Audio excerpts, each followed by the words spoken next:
Olá, amigos, muito boa tarde. Aqui é o Wagner Borges falando.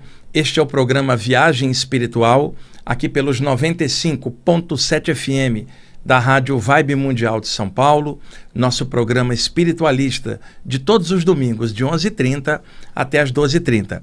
Nosso amigo Euri aí, como sempre, agora fixado no horário. Agora, como é que é, Euri? É parça, né? Parceiro aqui de horário. Bom, vamos lá. Eu vou hoje responder algumas perguntas que ficaram sobrando de programas anteriores, mesclando com alguns temas e considerações espirituais que eu vou fazer sobre temas variados. Eu quero começar hoje, deixa eu começar pelo que eu tinha planejado. Eu tinha pensado em mudar aqui. Eu pedi o Euri para gravar ali no computador uma música para que eu possa ler um texto para vocês. Eu quero começar o programa com a leitura desse texto. É um CD de um artista chamado Tim Maia Dunster, que faz músicas do Oriente muito legais. Eu gosto muito do trabalho dele, tenho todos os CDs dele.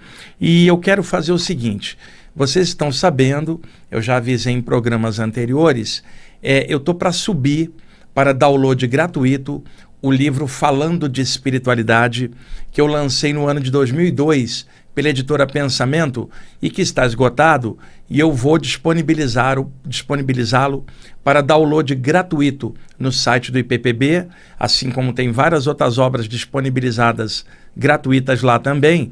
E estamos no finalzinho, provavelmente essa semana entrará no ar, e aí no domingo que vem eu confirmo para vocês, e aí é só entrar lá, baixar, compartilhar com os amigos. Para o pessoal que for assistir o programa pelo YouTube, porque o programa é filmado, eu estou mostrando a capa do livro aqui, e eu quero começar o programa lendo um texto curtinho do livro. Eu acho bem legal para abrir o programa de hoje. O texto se chama Surfistas da Vida. Um texto meu mesmo. O livro são textos meus, integrados com várias mensagens espirituais. É um livro que particularmente eu gosto muito. Me dá muita satisfação ter feito esta obra. E agora, abrindo-a e disponibilizando para todo mundo fazer o download. Euri, tudo pronto? Então, libera o som para a gente, faz favor, o texto Surfistas da Vida. Pra vocês terem uma ideia da qualidade deste livro. Vamos lá.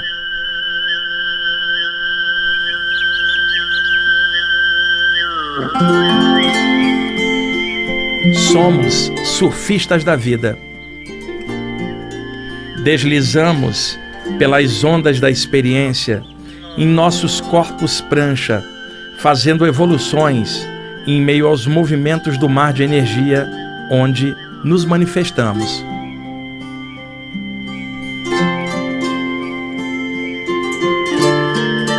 Podemos surfar pela vida com graça e alegria, ou podemos quebrar a cara em tombos violentos se não tivermos a habilidade necessária.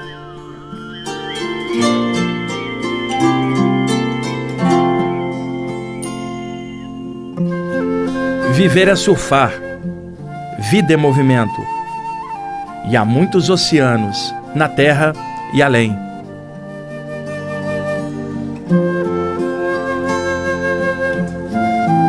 E muitas ondas a conhecer, muitas pranchas e muitas evoluções.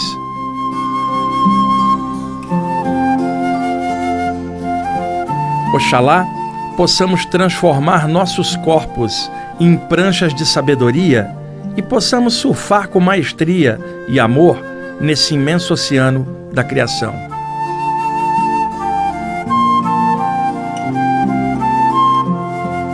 Possamos aprender com nossos tombos, pois surfar é preciso.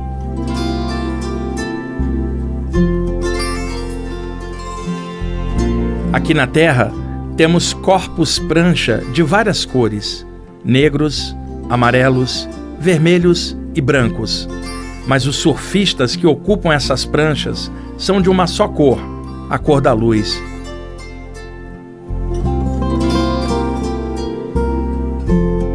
Sim, são da mesma cor de Deus, são da cor da imortalidade.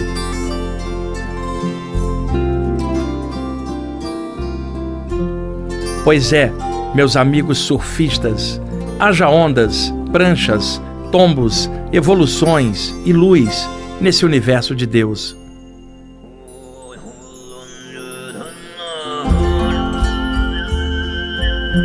Mas uma coisa as ondas do tempo e da experiência me ensinaram: mudam-se as pranchas e os mares, as ondas sobem e descem, mas os surfistas prosseguem na crista da onda da eternidade.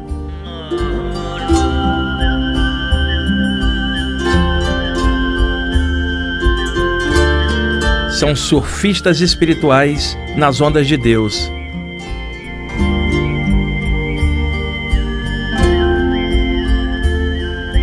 Esse pequeno texto é dedicado aos surfistas que viajam nas ondas da música, da poesia, da espiritualidade, do sorriso e da simplicidade, e que agradecem e celebram a magia de viver, sem esperar reconhecimento ou algum paraíso, mas apenas a alegria de surfar nas ondas da vida com dignidade e simpatia.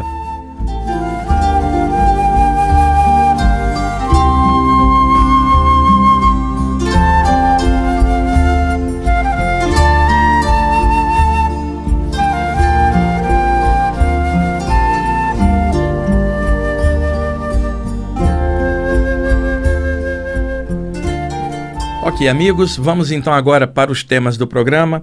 E aí, Euri, gostou da música do Tim Maia Duster? Muito bonita, né? E esse livro falando de espiritualidade, ele tem textos muito legais. Não foi porque eu escrevi, não. É porque a qualidade dos temas é bem bacana. E que legal que agora vamos colocá-lo disponibilizado para todo mundo baixar e espalhar os textos legais nesse mundão de Deus. Vamos lá. Antes de eu responder as perguntas, eu quero comentar algo. Eu não sei exatamente se eu vou conseguir expressar bem em palavras o que eu sinto. É o seguinte, na semana passada eu saí para resolver coisas de banco, cartório, fui até o shopping Santa Cruz. Eu moro ali no bairro da Saúde, e a estação seguinte do metrô é a Praça da Árvore, logo depois o shopping Santa Cruz. É um shopping pequeno, né? Ali muitos descendentes de japoneses vão, porque a região tem muitos japoneses, a Saúde, a Praça da Árvore principalmente. E na ida no metrô, ali perto da Estação da Saúde, estava sentada na calçada uma mulher jovem, sei lá, devia ter uns 28 anos, 27, com uma criança de 2 anos no colo, uma menininha. E a menininha estava impaciente, irritada com alguma coisa. E aquela mulher estava com a bolsa colocada na calçada, provavelmente esperando alguém, talvez o companheiro dela, o pai da criança. Eu não sei, não a conheço. Uma moça bonita, oriental, cabelos pretos. E eu olhei. Pessoal, eu não tenho como explicar. O amor que essa mãe tinha por essa criança, a paciência de lidar com uma criança irritada, isso não é fácil.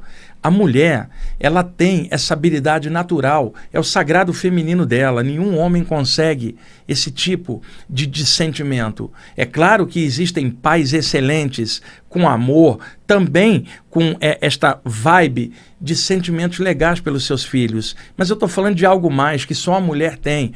Quando eu digo mulher, o espírito encarnado como mulher, naquele momento, né, nós não somos sequer humanos, somos consciências espirituais, aportados em corpos físicos para experiências variadas na Terra. Nós estamos humanos no momento, homens e mulheres, de acordo com a necessidade da experiência que temos. Qualquer estudante espiritual que fala de consciência e que percebe que o ser não é apenas a forma física, reconhece claramente que a consciência não tem sexo. É consciência, cidadã do infinito. Mas aqui, encaixado na matéria, temos características, polaridades. E isso são formas de vivermos aqui no plano físico. É um plano de dualidade, é assim mesmo. O importante é que nós estamos aqui conscientes e que nós possamos cumprir bem os nossos papéis como homens e mulheres, pais e mães e cidadãos. todos nós, ao mesmo tempo, sendo centelhas divinas encaixados na matéria. E eu olhei, gente, eu já vi isso várias vezes, é uma mãe cuidando da sua criança. Mas, de alguma forma, quando eu olhei, eu senti algo diferente. Mas esse algo diferente não estava naquela mãe, que aquele é o natural dela, é o amor dela, a paciência dela, o seu carinho com a sua filha. Não era algo nela, era algo em mim. Algo dentro de mim espiritualmente me tocou e eu fiquei admirado com o amor daquela mãe por sua criança, por observar o sagrado feminino em ação. Eu emanei um pensamento bom para essa mãe e, admirado, fui para o metrô. Os dias se passaram. Quando foi, nesta semana, 2 dias antes, uma aluna me perguntou assim: Wagner, você comentou um dia sobre uma experiência com a Mãe Divina, né? E na verdade, você falou disso de uma forma rápida e eu gostaria que você falasse mais, porque eu também estou tendo essas experiências de ver um ser como a Mãe Divina num manto azul. Seria Maria, né? Seria Kuan Yin, porque eu não vejo o rosto, eu só vejo um manto, né? E uma mulher dentro, e aquela emanação de compaixão a favor de todos. E aí eu reconheci na hora que a minha aluna perguntou a mesma coisa que eu senti quando eu olhei aquela mãe com sua filha no colo. Foi esse sentimento, eu já estava nessa vibe. É o seguinte, ao longo dos anos, em muitas experiências, tanto fora do corpo quanto aqui em experiências anímico-mediúnicas, eu percebo uma presença que é um ser avançado que toma a forma de um dos arquétipos da Mãe Divina de alguma cultura. Eu já comentei sobre isso ao longo dos anos no programa por diversas vezes. É um ser elevadíssimo que opera dentro dessa vibe da Mãe Divina, e nós sabemos que quando a sociedade é patriarcal, ela vai falar Pai Divino. Quando a sociedade é matriarcal, vai falar Mãe Divina. Numa visão universalista, eu tenho certeza que a consciência maior não é homem ou mulher, pai ou mãe, mas é tudo. Por isso, no Antigo Egito e na Velha Grécia, entre os iniciados, se dizia: o todo é pai, mãe do universo, ou seja, ele é ambas as coisas. Ele é o sagrado masculino e é o sagrado feminino fundidos num só, ele é a origem de ambos.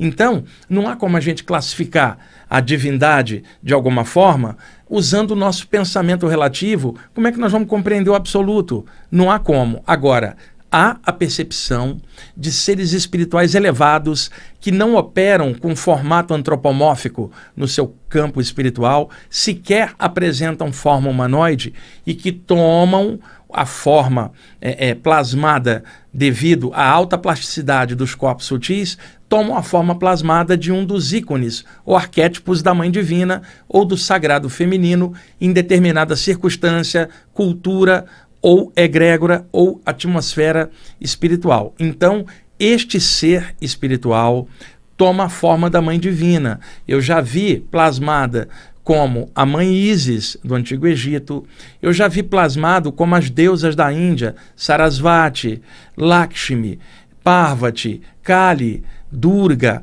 Também pode assumir o aspecto das deusas gregas, Deméter, Diana, pode assumir o formato da Mãe Maria dentro do cristianismo aqui no Ocidente. E tantas outras formas da Mãe Divina, inclusive no contexto indígena de vários povos nativos do mundo inteiro. Então, esse ser, esta presença, toma um formato, na maioria das vezes, como uma forma feminina com um manto azul, tá? Podendo assumir também a Kuan Yin, a deusa da compaixão da Índia, podendo assumir a Bodhisattva Tara no Tibete, do Ontari Tutari, Turi Soha.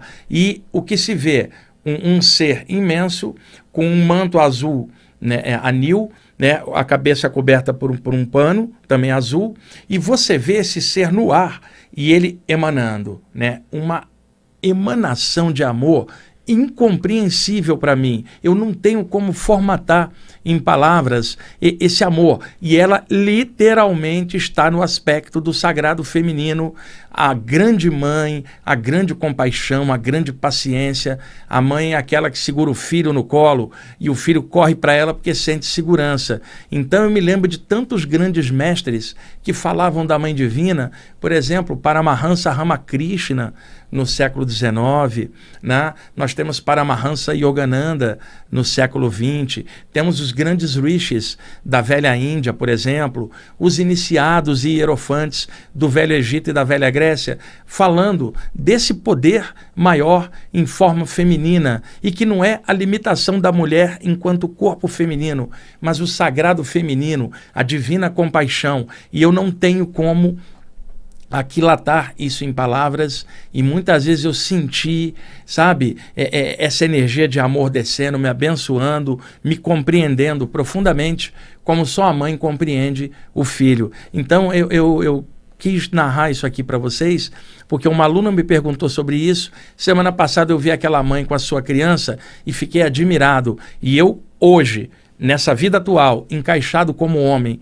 aqui na matéria, eu estou saudando o sagrado feminino, né? No sentido maior da expressão, o que transcende inclusive o corpo feminino das mulheres da Terra, que são espíritos encarnados aqui. Eu estou falando de algo a mais, assim como existe também o sagrado masculino, né? Ao qual também nós somos parte. E no fundo, nós somos ambas as coisas, o sagrado masculino e o sagrado feminino em equilíbrio dentro de nós. E reconhecer e saudar o sagrado feminino, como eu estou fazendo agora, como homem responsável e consciente, não afeta em nada a minha masculinidade neste momento, como corpo de homem ou expressão de homem neste instante aqui. Simplesmente estou falando de consciência, que é algo além de ser homem ou ser mulher na matéria. É consciência. Isso é espiritualidade, e eu faço questão de render homenagem à Mãe Divina em todos os seus aspectos aqui, não para fazer média, mas porque eu tenho sentido esta vibração. E é legal, como homem, neste momento, falar do sagrado feminino. Tá bom? Vamos lá. Pergunta alguém: é verdade que você conheceu o mestre Choa Kok Sui da cura prânica? Sim, o Choa era um mestre filipino que viajou o mundo inteiro estabelecendo o trabalho da cura prânica. Quando você fala prânica, é uma expressão que vem do sânscrito, da velha Índia. Por exemplo, aqui no Ocidente, os gregos chamaram de energia, a força vital que está em tudo. Energia é atividade, movimento, né? Obra do verbo obrar, trabalhar, construir. Já os chineses chamaram de Qi, a força vital. Os japoneses chamaram de Ki, os europeus de fluido vital, luz astral, força vital. E na Índia, os yogis chamaram de prana, o sopro vital. Então, se eu falo assim, passei energia, isto é um movimento, ou seja, isso é uma expressão energética. Mas, se eu estivesse na Índia, ou dentro do contexto do yoga, eu diria, passei prana, né? Então, isso é uma expressão prânica, uma movimentação prânica. Daí a expressão cura prânica, que o mestre Choa Kok Sui somou de coisas dos yogis da Índia, coisas dos chineses. Ele viajou pelo Oriente todo e fez um somatório e expressou isso no trabalho de cura prânica, que ele formatou, criou técnicas sobre cura prânica e ensinou a milhares de discípulos em vários países a manipulação do prana, um dos grandes métodos de trabalho de passagem de energia, assim como é o reiki, assim como é o passe à moda espírita, o passe à moda da Umbanda, o jorei da igreja messiânica ou a imposição de mãos de um cristão. Cada um tem sua característica, cada método tem seu jeito, mas no final de tudo é a mesma luz, é uma energia maior interpenetrando e sendo passada de alguma maneira em algum grupo com alguma característica. Então, ele chamou o método de cura prânica. O Choa veio ao Brasil muitas vezes. Acontece que na década de 90 eu fazia os cursos, logo que eu vim do Rio para São Paulo, no Espaço Reviver, que era um espaço alternativo que tinha na rua Carlos Petit, na Vila Mariana, ali a rua da Caixa d'Água, onde antigamente na esquina tinha um restaurante Livorno. E ali, naquela casa, tinha cursos de cura prânica, e eu conheci alguns formadores da cura prânica que tinham aprendido com o Showa Koksui e estavam ensinando no Brasil. Inclusive, na época, a Sandra Garabedian e uma amiga chinesa que morava no Brasil, chamada Ming. Isso por volta dos anos de 91, 92, 93, mais ou menos. E aí, algumas vezes, eu fui convidado para almoçar com o mestre Showa Koksui pela minha amiga Ming, chinesa, e eu tinha contatos também por causa da Sandra Garabedian naquela época. E aí, almocei com ele algumas vezes, trocamos ideias.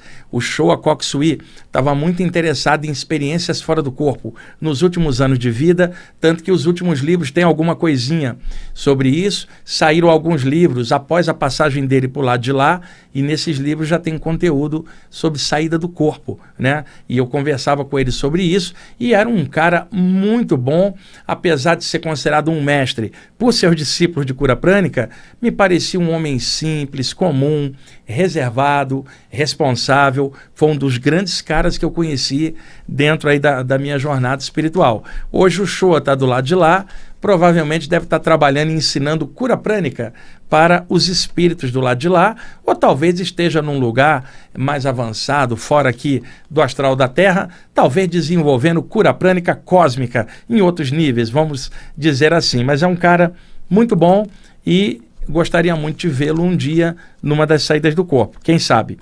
Bom, Euri, quanto falta aí? 3 minutos? Você adiantou o relógio, cara? Eu não falei quase nada no programa. Vamos lá. Na hora de aplicar o passe, por que o passista sente o que a pessoa está sentindo? Isso é normal, não somente no passe, mas no reiki, na cura prânica e outros métodos de passagem de energia. A pessoa está ali com as mãos passando energia e a pessoa que recebe energia está ali sentada, passiva, recebendo. De repente, o aplicador da energia sente o que a pessoa está sentindo. Isto é mais normal do que se imagina. Por quê? Todos nós temos um campo energético, uma aura interpenetrante a nós. Quando vamos passar energia, nossa aura interpenetra a aura da pessoa que estará recebendo a energia. É claro que a aura do curador está maior, ele estando bem maior e engolfando, interpenetrando a aura da outra pessoa. Então, na hora, ocorre o que é chamado de acoplamento áurico, quando duas auras estão conectadas, mescladas, interpenetradas. No ocultismo antigo, isso era chamado mistura de almas, né? Alguns vão falar assim, olha, é uma fusão. Não, não chega a ser uma fusão. É uma interpenetração temporária durante o período que a pessoa está em contato com o paciente que está recebendo energia. Então é normal, neste acoplamento áurico, porque as auras se mesclam, que o curador sinta, às vezes, a dor de cabeça do outro, a angústia da outra pessoa, e muitas vezes há presenças extrafísicas danosas, negativas na aura da pessoa, espíritos assediadores, e aí o sensitivo sente que tem mais gente no passe dele do que ele presumia antes. Então, o lance é sempre fluir uma energia melhor, e assim que acabar o tratamento, o sensitivo aplicar energia em si próprio para cortar qualquer conexão energética que tenha ficado da aura do seu paciente. Porque às vezes a aura do paciente está intoxicada pelas energias de espíritos pesados, quando houver casos de obsessão. Porque às vezes a pessoa está sozinha e não tem nada. O problema às vezes é ela própria, com a sua angústia, seus ódios internos, seus desequilíbrios, que todo mundo tem, né? Em maior ou menor percentual. Então, passou energia, tá? Acabou aquilo, se limpa. E na hora de passar energia, pensa sempre assim, mesmo que não haja nada externo. Eu estou passando energia para essa pessoa, eu estou honrado pelo eterno, pelo alto, estar me dando a oportunidade de eu fluir essa energia, e se houver qualquer presença negativa junto, que também possa melhorar, entrar na luz e ser feliz. Mas a sensação de sentir o que o outro está sentindo é muito mais comum do que as pessoas conversam entre si, porque muitas vezes o sensitivo está só ele ali, ele não consegue trocar ideia para explicar o que está rolando. Bom, como eu adiantou o relógio, já estamos aí na hora do intervalo, por incrível que pareça. Daqui a pouquinho a gente volta. Ok, amigos, estamos voltando com a segunda parte do programa Viagem Espiritual, aqui pelos 95.7 FM da Rádio Vibe Mundial de São Paulo. Eu sou Wagner Borges e agora no segundo bloco eu vou dar continuidade às perguntas que sobraram de outros programas, tá bom? Vamos lá. Um ouvinte me pergunta sobre se é verdade que a presença de espíritos suicidas na aura de alguém causa coceira por repercussão anímica ou mediúnica. Ela ouviu um palestrante espírita falar isso numa live. Em vários contextos, sim, eu já vi isso acontecer muitas vezes, mas convém não generalizar. Existem determinadas coceiras que podem ser alérgicas, né, Yuri? E a pessoa não está sabendo. Então, primeiro ponto, antes de colocar qualquer explicação espiritual, procura observar, usando bom senso e lógica, se não há uma explicação material que explique aquilo que a pessoa está sentindo. Tem que se evitar fanatismo, viajada na maionese astral, né, mística, e botar o pé no chão e usar o conhecimento.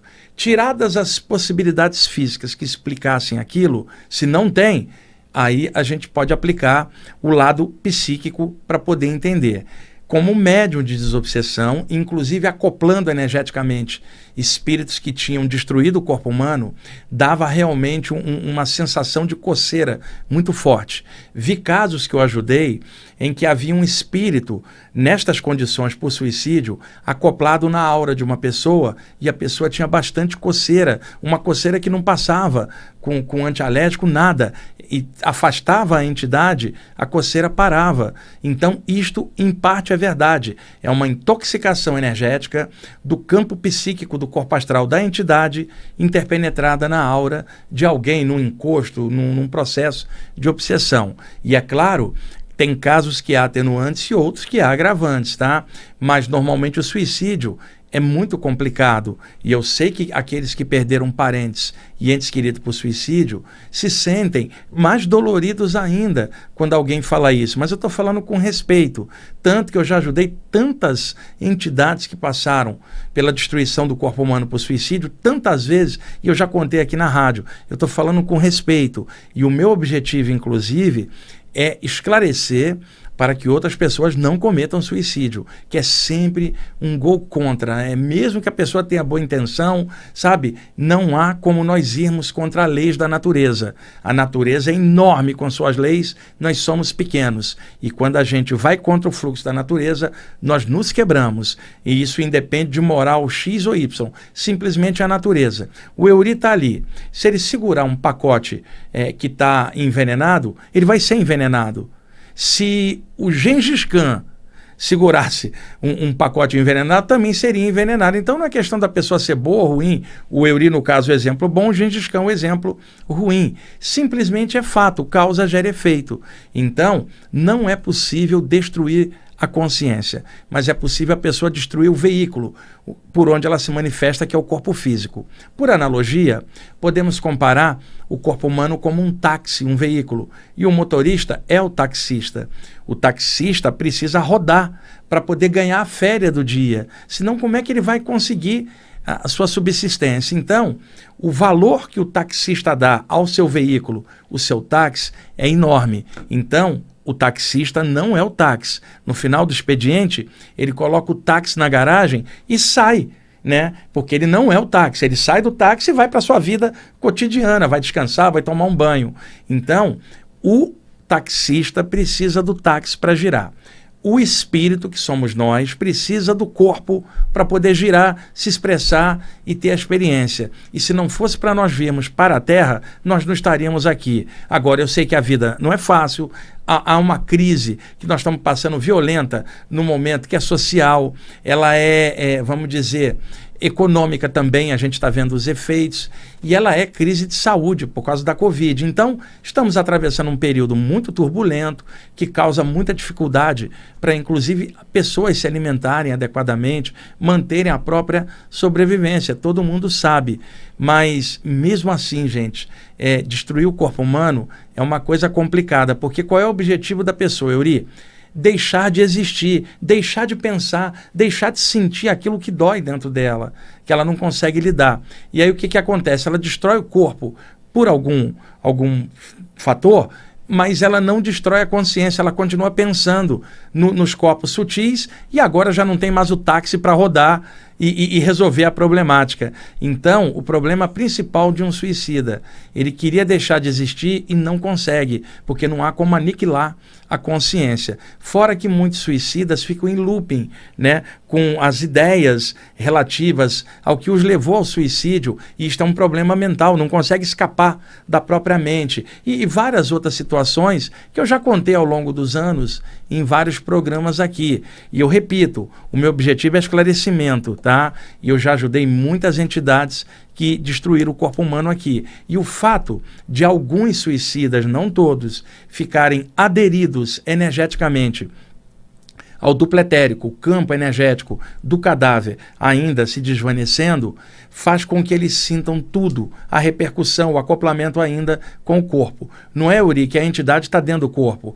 O corpo está se dissolvendo na Terra, mas as energias remanescentes ainda mantêm um campo energético ao qual o espírito está preso, né? Eu vi isso muitas vezes. Então, não é dentro do cadáver, está preso no perímetro energético das energias potenciais que iriam ser desgastadas ao longo da vida e que foram cortadas no meio porque a pessoa destruiu o corpo humano. Então, como o corpo entra no estado de putrefação, que não é nada do mal de terror, isso é da natureza, a fermentação natural do cadáver, a ação de bactérias e serzinhos minúsculos da terra na natureza, porque vamos lembrar de aula básica de química, né? O Yuri, Lavoisier, na natureza nada morre, tudo se transforma. E aquilo que é cadáver para nós está no ciclo, né, de alimentação de outras formas de vida ao longo do tempo. Na natureza nada morre, tudo se transforma.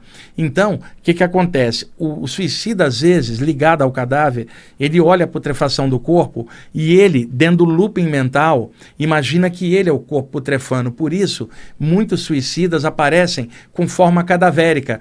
A plasticidade do corpo astral plasmou o que ele está vendo em relação ao cadáver, que ele identifica como ele. E muitas vezes a ação de bactérias e vermes consumindo naturalmente na cadeia alimentar da natureza, o cadáver. Então, o suicida pode plasmar nele, inclusive, a sensação de vermes. E por isso ele tenta tirar. E isso causa a sensação de coceira quando ele encosta na aura de alguém. Eu estou falando isso escorado em anos de sessão de desobsessão, acoplando espíritos assim para ajudá-los e nas saídas do corpo, aplicando passes e ajudando a soltá-los para receber cura, carinho. E eu trato com muito respeito a essas pessoas e também respeito aos seus familiares que passam uma dor muito grande, mas eu tenho que falar corretamente as coisas, clarear as coisas espiritualmente, e a gente tem que condenar o suicídio para que outras pessoas não façam o mesmo erro. Condenar o suicida, não. O suicida precisa de carinho, de abraço,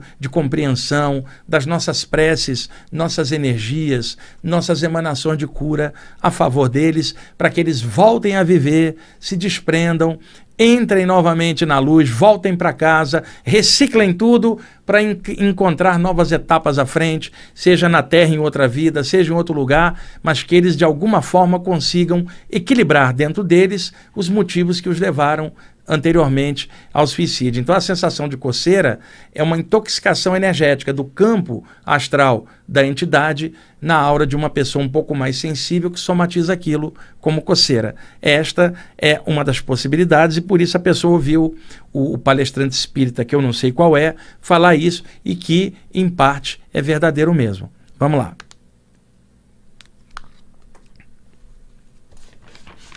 Cadê?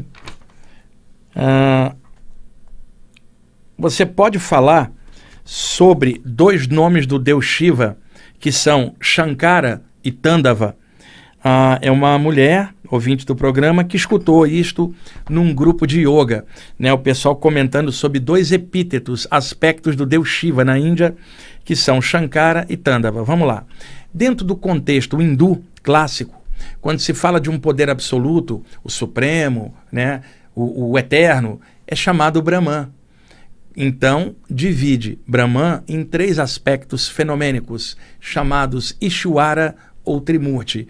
Então, Brahman é subdividido em Brahma, que representa o aspecto criação, Vishnu, também chamado Narayana, que representa o aspecto preservação e regeneração, e Shiva, o transmutador, né, o senhor das energias e de qualquer transformação. Então, Brahma, Vishnu e Shiva, sendo que os 3 aspectos não passam de um, que é Brahman, mas subdividido por características dentro da cultura hindu. Então, Shiva, o transmutador, o senhor das energias, é também o senhor dos yogis. Então, é o aspecto divino a ser cultuado dentro das práticas energéticas, por exemplo, do yoga, ou de transformação, né? E quem é que não está sendo transformado, Euri? Todo dia nós somos transformados, né? As nossas células se renovam constantemente. A cada 7 dias o sistema celular está todo renovado. A cada dia a gente aprende alguma coisa, né? E vai tocando a bola. Todo dia é dia de transformação, né? Estamos aqui na Terra e ao longo de muitos dias formando uma vida, nós podemos melhorar muito com a passagem aqui na Terra, mesmo apesar das coisas difíceis que acontecem, os tropeços de todos nós, mas se tirarmos experiência, aprendemos e formos em frente, vale muito a pena estar passando por aqui. E estudos espirituais iluminam essa jornada para que a gente possa caminhar com mais discernimento, mais sentimento e mais alegria. Apesar de toda a problemática, a vida humana é caótica aqui na Terra, o planeta é lindo, mas a humanidade que está encaixada aqui, Euri, é complicada, incluindo Euri, eu e vocês também. Eu nunca me tiro do que eu falo. Quando eu falo humanidade, eu estou dentro, eu sou um dos componentes dela também. 8 bilhões de pessoas quase aqui na Terra no momento, espíritos reencarnados, todos nós aprendendo um monte de coisa. Então, dentro desse aspecto transmutador ou transformador de Shiva, ele tem vários epítetos, vários nomes sagrados. Por exemplo, Shiva muitas vezes é chamado Mahadeva. Maha é grande, não no sentido tamanho, né? Você vai perguntar qual é o tamanho do Shiva, quantos metros, quanto de altura, quanto de largura, quanto de profundidade. Não. Quando você fala grande, é no sentido magnificado, grandioso. Maha, quer dizer, uma coisa grandiosa, mas que a tradução literal é grande. Quando você fala Deva, divindade, ser divino. Mahadeva, grande ser divino. Então, Shiva, você fala Shiva, Shambho, Mahadeva. Mahadeva, grande ser divino. O Shiva também pode ser chamado de Isha, que é um dos nomes conhecido pelos rishis da antiga Índia. Mas aqui ela pergunta sobre 2 desses epítetos, Shankara e Tandava. Shankara significa dispensador de bênçãos, aquele que abençoa, aquele que emana bênçãos. Inclusive, no século 8 ou 9 depois de Cristo, não se sabe exatamente a data certa, surgiu um grande yogi que adotou como nome yogi para si mesmo o nome de Shankara, que é um dos epítetos de Shiva. Ele emulou o nome para ele próprio e passou a chamar-se Shankara. É o autor do livro Vivekachudamani, a joia suprema do discernimento, que é um clássico do hinduísmo na área do Vedanta. E depois foi fundada a Ordem dos Shankaras, que até hoje está em pé. Mas Shankara, o grande, o Shankarão, é o Shiva, né? Então, aquele que abençoa, é um dos grandes nomes do Shiva, considerado um epíteto, um nome sagrado. O mantra seria Om Namah Shankaraya, sendo que o mantra principal do Shiva, Om Namah Shivaya, porque você está falando Shiva, mas se você fala Shankara, Om Namah Shankaraya. E quando Shiva é chamado pelo segundo nome que ela escutou aí no grupo de yoga, como Tandava, faz parte dos mitos da Índia. Então lá é feita a cremação há milhares de anos. Então se diz que o senhor Shiva, né, com o aspecto Tandava, que significa senhor dos crematórios, posteriormente associaram também como senhor dos cemitérios, pelo dado seguinte: lá na Índia cremam os cadáveres, então tem aquela pilha de cinzas, né, remanescentes da queima do cadáver. Shiva chega e faz uma dança sobre essas cinzas, dispersando-as no ar. né? Porque ele é o divino transmutador. E ele está transmutando as cinzas do corpo, transformando-as em outras partículas de outros elementos, já que tudo no fundo é energia, tudo é transformado, e matéria é energia condensada e energia é matéria em estado radiante. Então Shiva, fazendo a dança do Tandava, né? Ele espalha as cinzas. Então esse aspecto Tandava é o Shiva coberto de cinzas, né, na área do crematório, porque ele dispersou todas as cinzas. Euri, imagina o seguinte, suponha que você é um espírito que desencarnou lá na Índia, tá? Você foi até o crematório, porque você se identifica com o corpo. Lá o seu corpo foi cremado, e o crematório lá não é num prédio como aqui, com forno de alta temperatura. Cremação in natura mesmo, né, ao ar livre. Então você foi até ali, o lugar onde cremam os cadáveres lá. E você olha aquele monte de cinzas, você não sabe quais são as cinzas do seu corpo, porque vários cadáveres foram cremados. Tem outros espíritos ali, todo meio perdido, porque a identidade deles é o corpo. Aí abre uma luz, desce o Shiva na forma do Tandava, faz uma dança por cima das cinzas e espalha as cinzas. E fala assim, não tem mais nada para vocês ficarem apegados, porque o remanescente do corpo, as cinzas, eu já transformei em outro tipo de matéria. Só resta vocês agora subirem. Vaza on, sobe, canta para subir, entra na luz, porque vocês não pertencem mais ao plano físico e entendam, o corpo físico era temporário, o real é o corpo sutil. Está na hora de voltar para casa. E aí ele faz a dança, abre um portal e arrebata os espíritos para lá. Por isso Shiva Tandava, o senhor dos crematórios. Euri, o leigo morre de medo desse aspecto do Shiva, porque acha que tem a ver com a morte. Ele não tem a ver com a morte, tem a ver com a mudança de plano, já que ele dispersa as cinzas e passa os espíritos para o lado de lá. E também, por associação, Shiva entraria nos cemitérios aqui, faria a dança e passaria os espíritos para o lado de lá. Isso é auspicioso, porque está falando de vida além da vida, e não de cadáver, não de pó, não de poeira, né? Não de cinza. Está falando de vida além da vida, os caras todos vivos e o Shiva arrebatando-os para um outro plano. Então, Shiva Tandava. O mantra seria Onamá Tandavaya, né? Se assim quiser. E o Shiva, ele carrega um tridente na mão. O Shiva tem vários aspectos, viu, o Euri? O tridente representa o controle das energias, porque o tridente tem 3 pontas. Então significa as qualidades energéticas, Tamas, Rajas e Sattva. E também os 3 nadis da coluna, Ida, Pingala e Sushumna. Mas é um pouco difícil para mim explicar isto aqui pela rádio, sem ter um quadro, uma imagem para poder mostrar, mas é uma das minhas áreas preferidas, né? A parte hindu, que eu aprofundo e didaticamente eu tento converter ensinamentos espiritualistas e universalistas para cá, para a gente no Ocidente. Não precisa ir na Índia para nada disso, nós estamos falando de algo espiritual que não é oriental ou ocidental. A Terra é uma bola girando no espaço em seu movimento de translação e rotação em torno do Sol. A Terra turbilhona vertiginosamente pelo espaço e nós estamos rodando aqui dentro de experiência em experiência. Então, é importante saber que nada está parado, tudo vibra, tudo é energia, ainda bem, nada morre, só a mudança de endereço. Shiva Tandava representa isso. É muito legal explicar isso aqui numa rádio em aberto para vocês. Euri, como é que estamos de tempo aí? Tá bom. Um ouvinte conta que vê o gato dela fora do corpo durante o sono. Ela quer que eu comente sobre isso.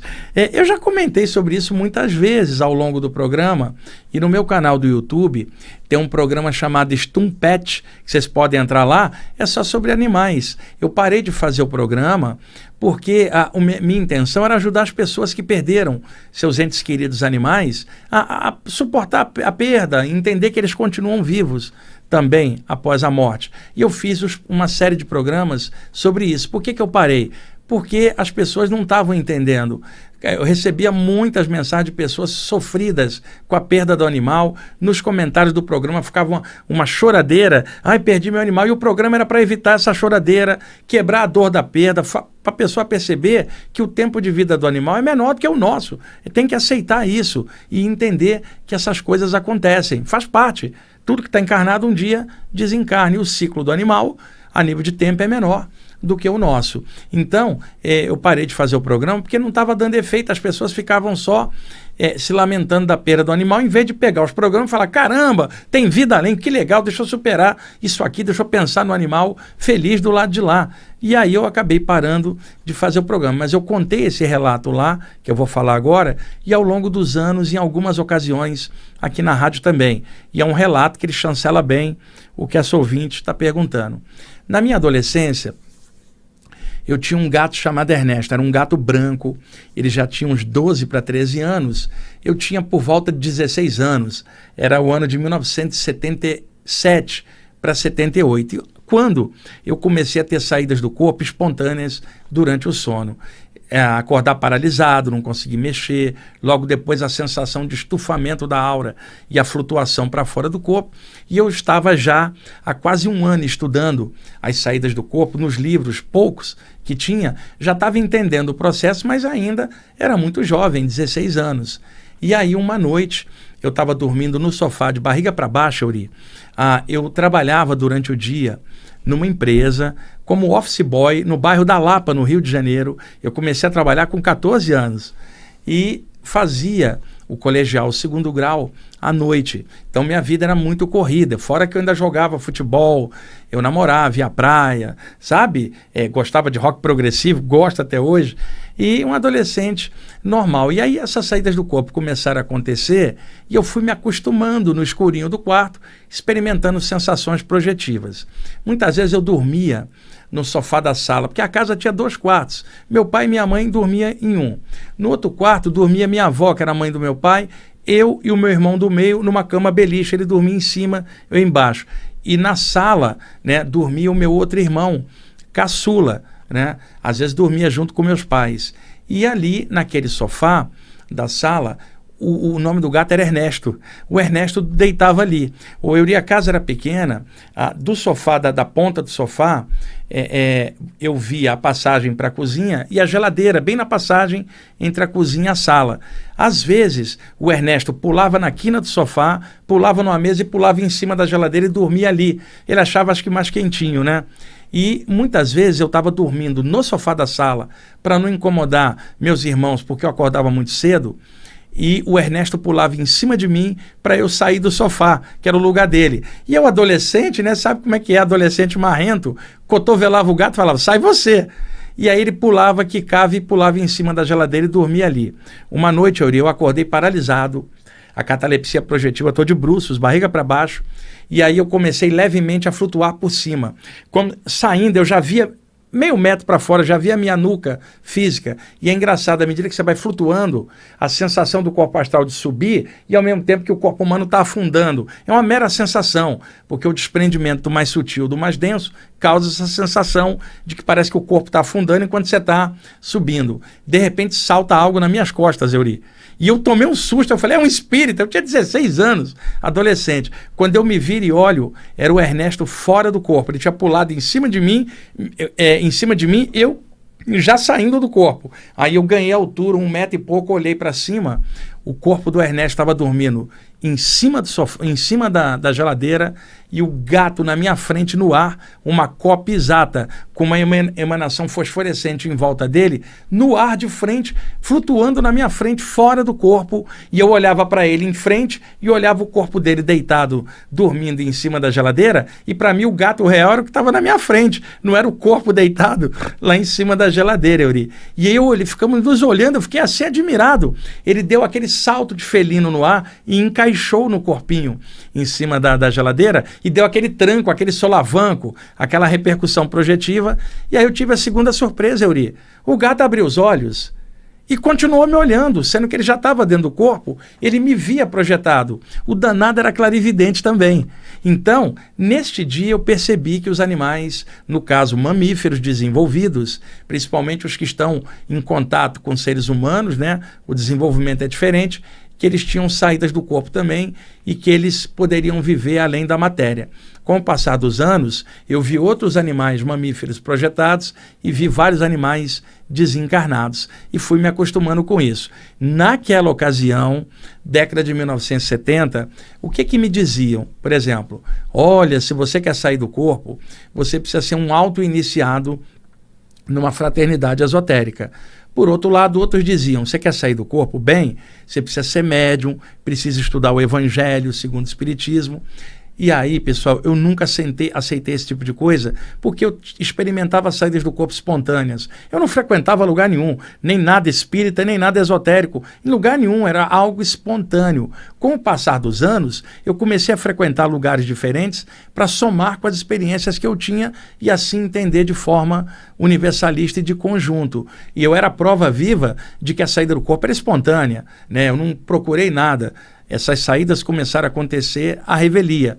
E ali eu estava vendo o gato fora do corpo, Euri. O gato não tinha lido evangelho nenhum, o gato não era médium, o gato não era ocultista, o gato era apenas um ser encaixado na matéria e que se desprendia durante o sono espontaneamente, com a consciência no nível de um animal, é claro. Mas ele estava fora do corpo e não precisava doutrina nenhuma ou estudo nenhum para ele estar fora. Bastava estar encarnado e uma hora acaba indo para fora do corpo, seja temporária ou definitivamente. Então, eu acho que isso aí clareia bem o relato da nossa ouvinte. Euri, já em cima? Tá. Amigos, obrigado aí pela audiência de vocês e tomara que semana que vem eu já dê a boa notícia que o livro Falando de Espiritualidade está no ar para vocês baixarem e aí poder aproveitar e compartilhar também, tá bom? Um abraço a todos, paz e luz.